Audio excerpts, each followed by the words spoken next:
ఇవన్నీ కూడా నేను టెట్ ఎగ్జామినేషన్ రాసినప్పటి పేపర్స్. సో ఆ క్వశ్చన్స్ మీ అందరికి హెల్ప్ అవుతాయని ఒక ఇంటెన్షన్ తోటి షేర్ చేస్తున్నాను. యూట్యూబ్ ఛానల్లో అయితే ఫుల్ లెంత్ వీడియోస్ కూడా ఉన్నాయి. ఇన్స్టాగ్రామ్లో కాబట్టి జస్ట్ వన్ క్వశ్చన్ మాత్రమే పోస్ట్ చేస్తున్నాను, నోట్ చేసుకోండి.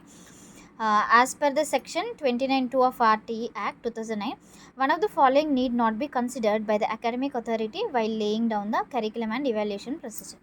సో ఇక్కడ మీకు తెలుగులో కూడా క్వశ్చన్ ఉంది. ఆర్టీ చట్టం 2009 సెక్షన్ 29(2) ప్రకారం విద్యా ప్రణాళిక మూల్యాంక విధానాన్ని నిర్దేశించేటప్పుడు అకాడమిక్ అథారిటీ కింది వాటిలో ఒకదానిని పరిగణలోకి తీసుకోవాల్సిన అవసరం లేదు. సో ఈ కింది వాటిలలో మనం దేని పరిగణలోకి తీసుకోము అనేది.